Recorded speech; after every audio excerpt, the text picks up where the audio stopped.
Avant de commencer, écrivez dans les commentaires de quelle ville vous regardez cette histoire. À la fin, n'oubliez pas de noter cette histoire de 0 à 10.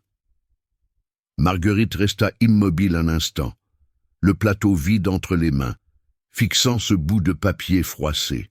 Autour d'elle, le restaurant bruissait des conversations du déjeuner. Des couverts tintaient contre la porcelaine.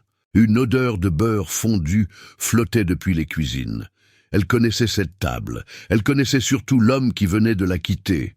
Charles Beaumont, 82 ans, costume sur mesure, montre qui valait probablement plus que son salaire annuel. Il venait tous les mardis depuis 6 mois, toujours à la même heure, toujours seul. Il commandait le même plat, parlait peu, observait beaucoup. Et aujourd'hui, il avait laissé 5 $ pour une addition de 87. Marguerite ramassa le billet avec 2 doigts, comme si le geste pouvait contaminer quelque chose en elle. Autour, quelques collègues échangeaient des regards. Sophie, la plus jeune, haussa les épaules. Michel, le serveur aux cheveux gris qui travaillait là depuis 15 ans, détourna les yeux. Personne ne disait rien. Tout le monde avait compris. Elle plia le billet et le glissa dans la poche de son tablier. 23 ans qu'elle faisait ce métier. 23 ans à porter des assiettes, à sourire aux clients, à effacer les traces de leur repas. Elle avait 51 ans, 2 enfants élevés seuls, un loyer qui augmentait chaque année, des genoux qui commençaient à la trahir après chaque service, et un homme en costume à 2000 € qui lui laissait 5 $. Elle retourna en cuisine, déposa le plateau, se lava les mains. L'eau froide lui fit du bien. Elle prit une inspiration profonde, redressa les épaules et retourna en salle. Le restaurant était presque plein. 13 tables, 4 étaient les siennes. Charles Beaumont n'était pas encore sorti. Il se tenait près de l'entrée, une main sur le dossier d'une chaise, le regard tourné vers la rue. Il semblait attendre quelque chose, ou quelqu'un. Marguerite passa près de lui pour débarrasser une table voisine. Il ne bougea pas. Puis il parla sans la regarder. « Vous avez vu ce que j'ai laissé. Ce n'était pas une question. » Marguerite continua d'empiler les assiettes. Elle ne répondit pas par mépris, pas par colère, simplement parce qu'elle ne voyait pas ce qu'il y avait à dire. « C'est un test, » ajouta-t-il calmement. Elle s'arrêta, leva les yeux. Il la regardait maintenant avec une expression qu'elle ne parvenait pas à déchiffrer. Pas de moquerie, pas de condescendance, juste une attention froide et presque clinique. « Un test », répéta-t-elle sans inflexion. « Oui, pour voir comment vous réagiriez. » Le plateau lui sembla soudain très lourd. Elle le posa sur une table libre. Autour d'eux, les conversations continuaient. Personne ne les observait. Personne ne semblait se soucier de cet échange. « Et qu'est-ce que vous avez vu, monsieur Beaumont ?» Il inclina légèrement la tête, comme s'il jaugeait la question. « Que vous n'avez rien dit, que vous n'avez pas réclamé, que vous n'avez pas cherché à m'embarrasser. » Marguerite sentit une chaleur monter dans sa poitrine. Pas de la fierté, plutôt une forme d'indignation silencieuse, celle qui s'accumule avec les années et ne trouve jamais vraiment de sortie. « J'ai juste fait mon travail, » dit-elle simplement. Précisément. Il sortit un portefeuille de sa poche intérieure, un objet en cuir épais, usé au coin, qui portait les marques d'une longue utilisation. Il en tira 3 billets de 20 € et les tendit vers elle. « Voilà ce que je comptais vous laisser. » Marguerite ne bougea pas. Elle fixa l'argent puis l'homme. « Pourquoi ?»« Parce que j'avais besoin de savoir si vous étiez quelqu'un de bien. » « Et 5 $, c'était votre manière de le découvrir ?» Il eut un sourire très bref, à peine perceptible. « Les gens montrent qui ils sont quand ils se sentent méprisés. Certains explosent, d'autres ravalent tout et continuent. Vous avez fait les deux. » Elle ne comprenait pas, ou plutôt elle comprenait, mais refusait d'accepter que cela ait du sens. Derrière elle, Sophie appelait pour une commande. Le temps du déjeuner s'écoulait. Elle avait d'autres tables, d'autres clients. « Je dois retourner travailler, » dit-elle en reprenant son plateau. « Attendez. » Elle s'arrêta. « Je reviendrai demain, » continua-t-il. À la même heure, si vous acceptez de me parler 10 minutes après votre service, je vous paierai 100 euros. Marguerite le dévisagea. 100 euros. Presque une journée de salaire.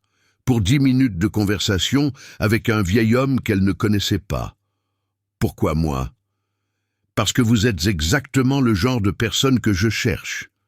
Il ne dit rien de plus.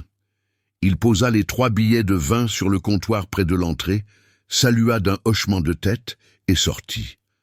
Marguerite resta plantée là, le plateau entre les mains, le regard fixé sur la porte vitrée qui venait de se refermer. Autour d'elle, le restaurant continuait de vivre. Personne n'avait rien remarqué. Elle ramassa les billets, les glissa dans sa poche, retourna travailler. Mais toute la journée, elle pensa à cette phrase. Le genre de personne que je cherche. Le lendemain, Charles Beaumont était là. Même table, même costume, et quoique dans un ton légèrement différent. Même montre, il commanda le même plat. Marguerite le servit avec la politesse professionnelle qu'elle réservait à tous ses clients. Pas plus, pas moins. Il mangea lentement, comme à son habitude. Lut un journal plié en 2. Prit un café, puis il régla l'addition, laissa un pourboire correct, 20% cette fois, et attendit près de l'entrée. Marguerite finissait son service à 14 heures. Elle retira son tablier, se lava le visage dans les toilettes du personnel, remit un peu d'ordre dans ses cheveux gris. Puis, elle sortit par la porte principale. Il était là, adossé à une façade, les mains dans les poches. « Vous êtes venu. Vous avez promis 100 euros. » Il sourit. Un vrai sourire, cette fois. Pas condescendant. Juste amusé. Je vous respecte déjà plus que la moitié des gens que je connais. Ils marchèrent jusqu'à un petit square à 2 rues de là. Un espace tranquille, avec des bancs sous des arbres, des mères qui surveillaient des enfants sur une aire de jeu.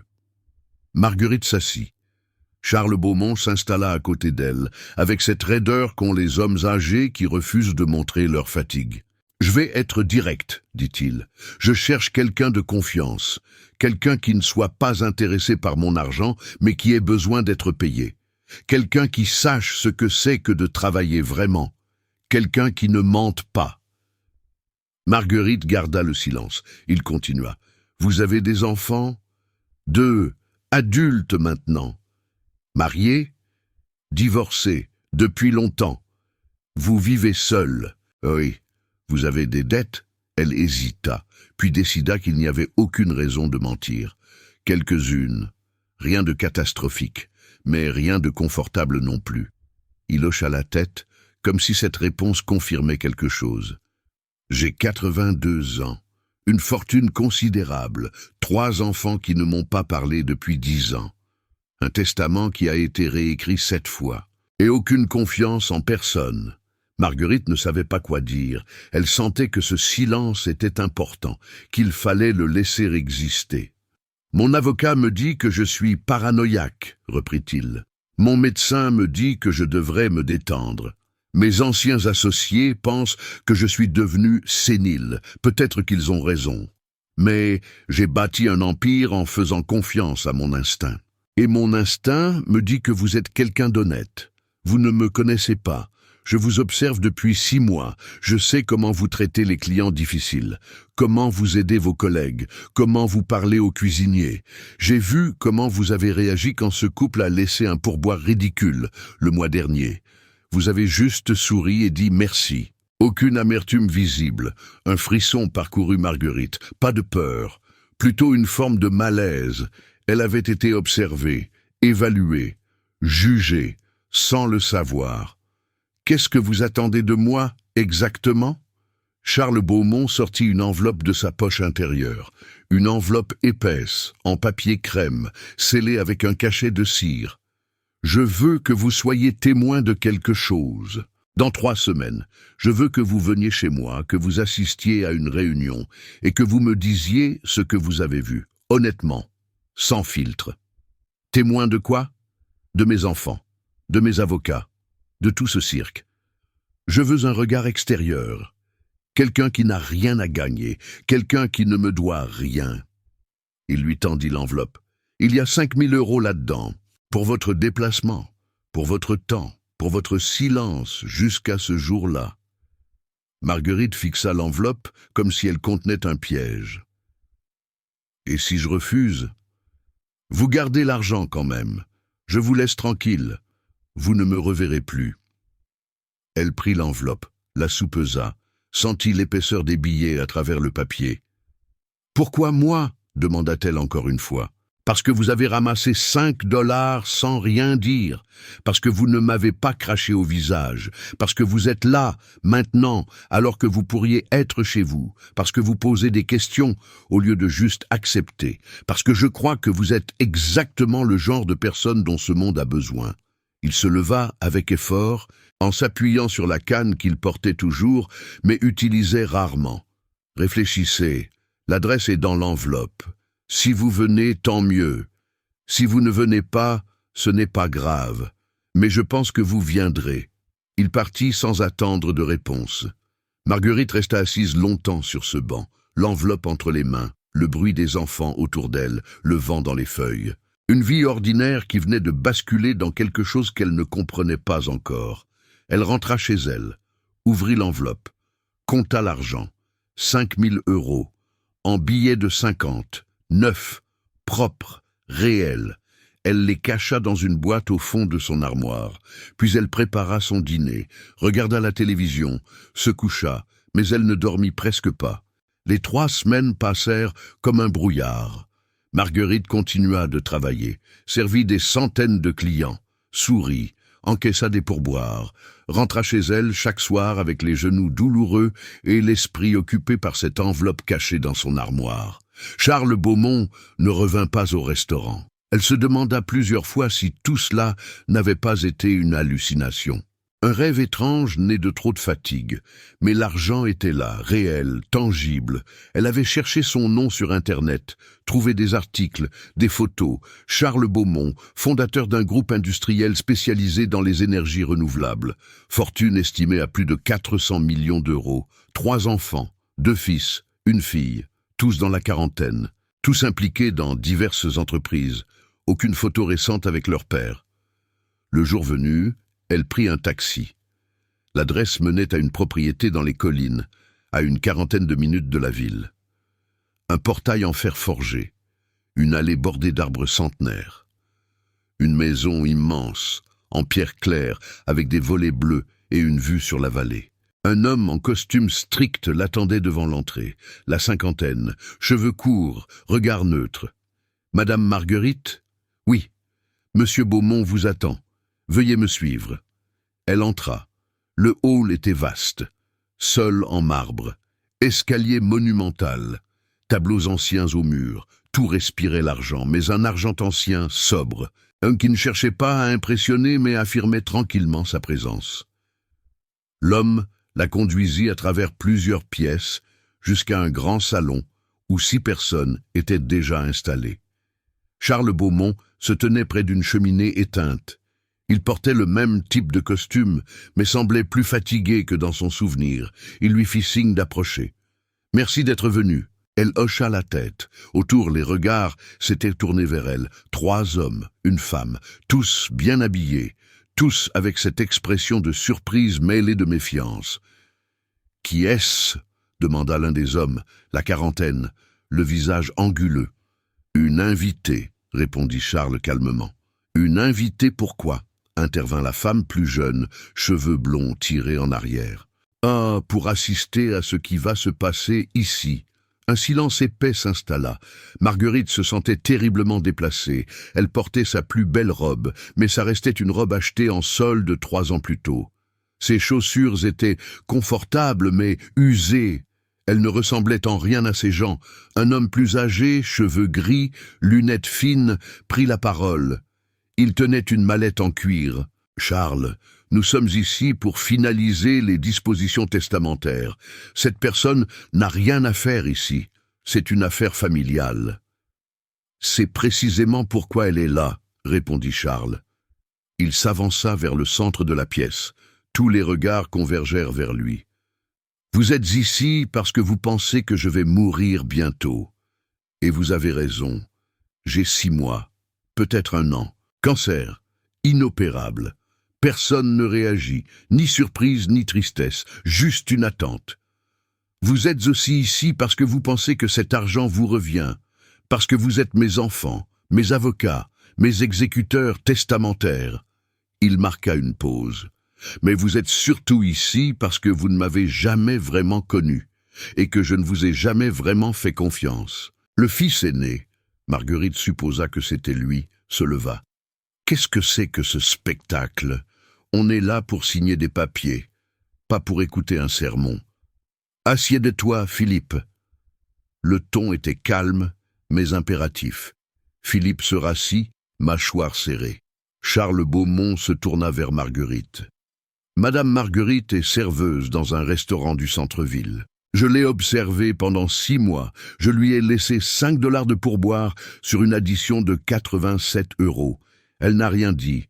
Elle a continué de me servir avec le même professionnalisme. Le lendemain, je lui ai expliqué que c'était un test. Et savez-vous ce qu'elle a fait? Personne ne répondit. Elle a demandé pourquoi. Pas pour l'argent, pas pour se plaindre. Juste, pourquoi? C'est la seule personne en 6 mois qui m'a posé une vraie question. Marguerite sentit tous les regards se braquer sur elle. Elle aurait voulu disparaître. Elle est là aujourd'hui, poursuivit Charles, parce que je lui ai demandé d'être témoin, de vous voir, de m'entendre, et ensuite de me dire ce qu'elle en pense, parce que j'ai besoin d'un regard qui ne soit pas corrompu par l'héritage. L'avocat se racla la gorge. Charles, avec tout le respect que je vous dois, ceci est hautement irrégulier. Vos enfants ont le droit de contester. Mes enfants n'ont aucun droit. J'ai gagné cet argent. Je décide de ce qu'il devient. La fille, celle aux cheveux blonds, prit la parole. Sa voix tremblait légèrement. Tu nous punis parce qu'on ne t'a pas parlé pendant 10 ans. C'est ça. Je ne vous punis pas, Céline. Je vous mets face à ce que vous êtes. Et qu'est-ce qu'on est selon toi? Des étrangers.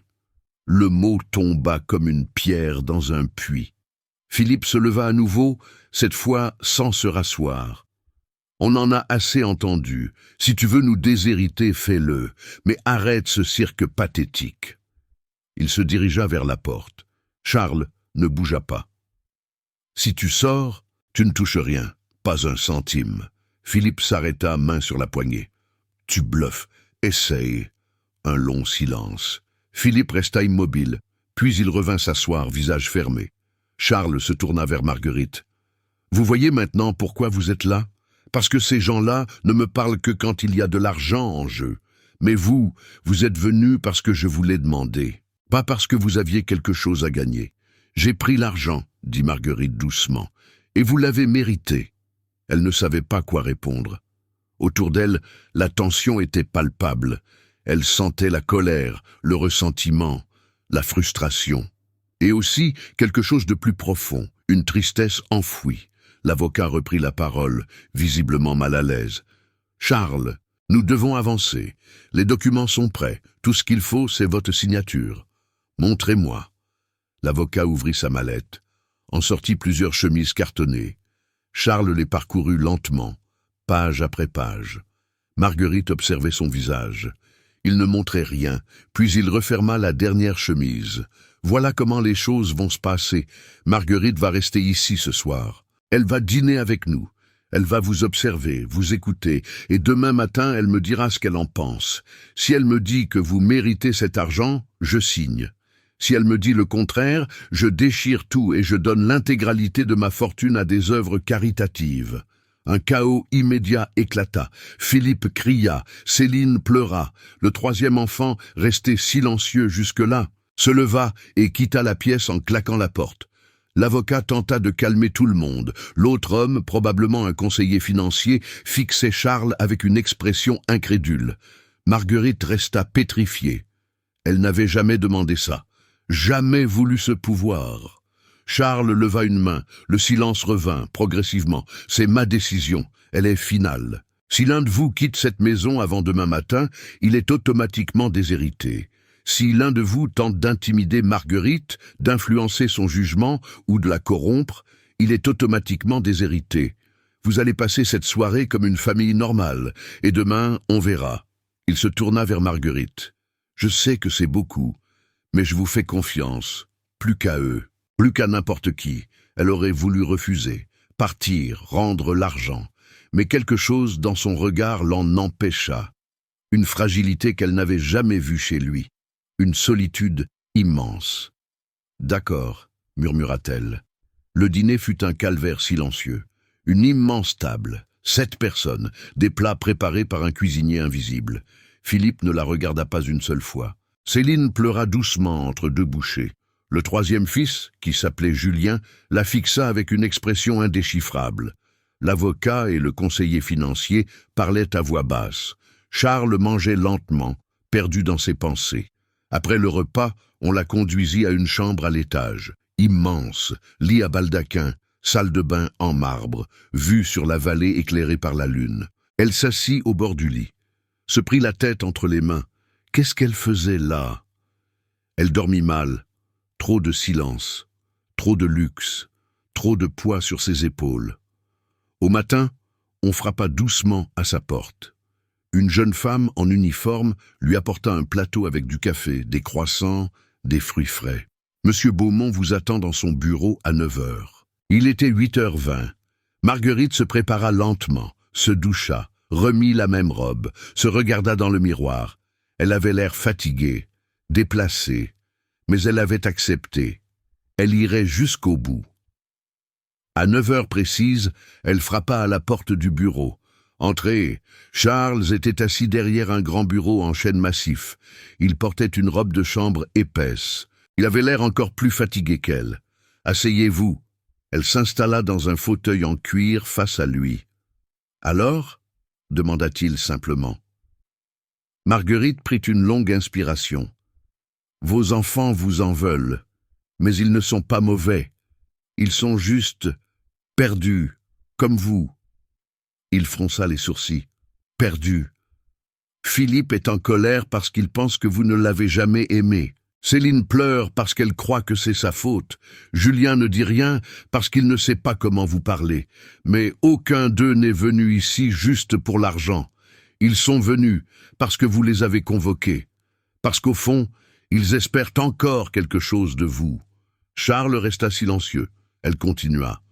Vous les avez testés comme vous m'avez testé. Mais eux, c'est votre famille. Vous ne pouvez pas les traiter comme des clients. Vous ne pouvez pas mesurer leur amour avec un chronomètre et un billet de 5 $. Ils m'ont abandonné. Peut-être que vous les avez abandonnés avant. Il la fixa longtemps. Puis il ferma les yeux. Vous avez raison. Il ouvrit un tiroir, en sortit une enveloppe. Il y a 20 000 € là-dedans. Pour vous, pour votre honnêteté. Je ne peux pas accepter. Vous avez fait exactement ce que je vous ai demandé. Vous avez mérité cet argent. Alors utilisez-le pour parler à vos enfants. Pour de vrai. Pas pour les tester. Pas pour les punir. Juste parler. Il eut un sourire triste. Vous croyez que c'est possible? Je ne sais pas, mais 5 $ ne vous diront jamais qui ils sont vraiment. Charles Beaumont la regarda longuement, puis il appuya sur un bouton de son interphone. Faites venir mes enfants. Quelques minutes plus tard, Philippe, Céline et Julien entrèrent. Ils évitèrent le regard de Marguerite. Charles se leva avec difficulté. Marguerite m'a dit quelque chose ce matin. Elle m'a dit que je vous traitais comme des étrangers. Et elle a raison. Je me suis comporté comme un homme d'affaires avec vous. J'ai mesuré, évalué, testé, mais je n'ai jamais été un père. Personne ne répondit. Céline avait les yeux rouges. Je vais signer ces papiers. Vous aurez l'héritage. Mais avant, je veux que vous sachiez quelque chose. Je regrette. Tout. Chaque moment où j'aurais dû être là et où je n'étais pas. Chaque fois où j'ai choisi le travail plutôt que vous. Chaque silence, chaque absence. Philippe détourna le regard. Julien fixait le sol. Céline se mit à pleurer pour de bon. Je ne vous demande pas de me pardonner, juste de savoir que je regrette. Un long silence suivit, puis Julien prit la parole. Sa voix était cassée. On voulait juste que tu sois fier de nous. Je l'ai toujours été. Je n'ai juste jamais su comment le dire. Céline traversa la pièce, se jeta contre son père. Il la serra contre lui, maladroitement, comme s'il avait oublié comment on faisait. Philippe resta immobile. Puis il s'approcha, posa une main sur l'épaule de son père. Julien les rejoignit. Marguerite se leva discrètement, quitta la pièce, referma doucement la porte derrière elle. Dans le couloir, l'avocat l'attendait. Il lui tendit une enveloppe. De la part de M. Beaumont, il a insisté. Elle prit l'enveloppe, descendit l'escalier, sortit de cette maison immense, marcha jusqu'au portail, appela un taxi. Sur le trajet du retour, elle ouvrit l'enveloppe. 20 000 € et une note manuscrite. Merci de m'avoir rappelé que l'argent ne mesure rien, surtout pas l'amour. CB. Nadel plia la note, la glissa dans sa poche, regarda défiler le paysage par la fenêtre. Sa vie n'avait pas changé, elle retournerait travailler demain, servirait des clients, sourirait, encaisserait des pourboires.